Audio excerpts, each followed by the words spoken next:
अब स्टार्ट करें आज की क्लास। प्रदेश में अनुकंपा नियुक्ति की प्रक्रिया को आसान बनाने के लिए कौन सा ऐप तैयार किया गया है? प्रदेश में अनुकंपा नियुक्ति की प्रक्रिया को आसान बनाने के लिए कौन सा ऐप तैयार किया गया है? तो पहले तो एक प्रक्रिया देखो, अनुकंपा नियुक्ति होती कौन सी है? अनुकंपा नियुक्ति होती है अगर किसी सरकारी कर्मचारी की, कोई सरकारी कर्मचारी है, उसकी सेवा काल के दौरान मृत्यु हो जाती है तो उसके किसी एक आश्रित को नौकरी देने का प्रावधान है। ठीक है, कोई भी है, चाहे एलडीसी के पद पर हो, चाहे बड़े पद पर हो, किसी भी पद पर हो, अगर सेवा काल, जितनी सेवा काल होता है उससे पहले अगर उसकी मृत्यु होती है तो चाहे उसका पुत्र हो, चाहे उसकी बेटी हो, पत्नी हो, कैसे मतलब उसके परिवार से संबंधित जो आश्रित होता है उसको नौकरी देने का प्रावधान, वो कहलाता है अनुकंपा नियुक्ति।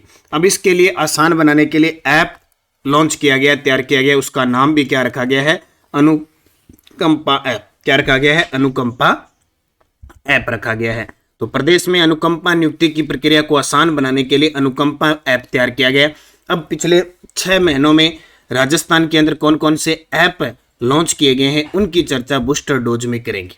प्रमुख पोर्टल या हम कहें ऐप, किसानों और महिलाओं को अपने उत्पाद ग्राहकों को सीधा बेचने की सुविधा प्रदान करने के उद्देश्य से कौन सा ऐप लॉन्च किया गया है? उत्कर्ष किसान।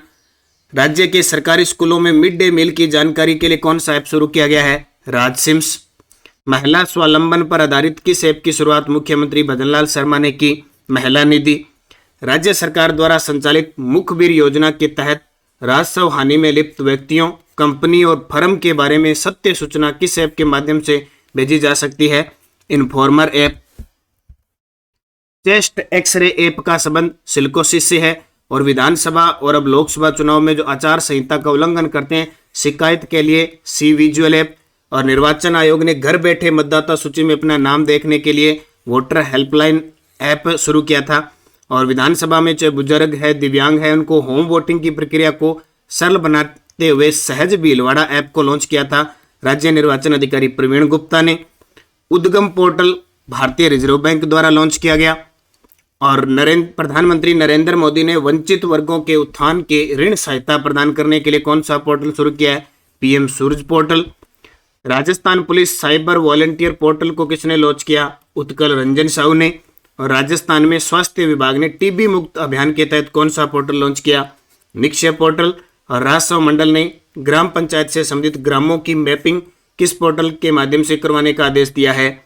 ई धरती पोर्टल। और केंद्रीय चुनाव आयोग ने चुनाव संबंधी कार्यों के त्वरित निस्तारण की प्रक्रिया को प्रभावी बनाने के लिए कौन सा ऐप लॉन्च किया है?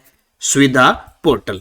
इसके अलावा राजस्थान बीज उत्पादन व वितरण मिशन किस पोर्टल के माध्यम से चलाया जा रहा है? राज किसान साथी पोर्टल। और प्रदेश में पोस्टल और होम वोटिंग की प्रक्रिया पर ऑनलाइन मॉनिटरिंग के लिए कौन सा पोर्टल लॉन्च किया गया है? पोस्टल बड्डी। इसके अलावा इलेक्शन बड्डी जो लॉन्च किया गया श्री गंगानगर के अंदर किया गया। तो ये कुछ महत्वपूर्ण राजस्थान से पिछले 6 महीने में ऐप या पोर्टल को लॉन्च किया गया था, उसकी बूस्टर डोज आपको बताइए। उत्कर्ष किसान, राज सिम्स, महिला निधि, informer app, chest x ray app, C visual ऐप। और सी विजुअल ऐप तो निश्चित है कि एग्जामिनर पूछेगा। उद्गम पोर्टल रिजर्व बैंक से है। पीएम सूरज पोर्टल वंचित वर्ग के उत्थान के ऋण के लिए है। निक्षय पोर्टल टीबी के लिए है। ई धरती पोर्टल राजस्व मंडल ने ग्राम पंचायत संबंधित ग्रामों की मैपिंग के लिए किया है। इसके अलावा राज किसान साथी पोर्टल राजस्थान बीज उत्पादन वितरण के लिए है। और पोस्टल बड्डी जो प्रदेश में पोस्टल और होम वोटिंग की प्रक्रिया पर ऑनलाइन मॉनिटरिंग के लिए। ये याद रखना। अगला प्रश्न देखो, प्रदेश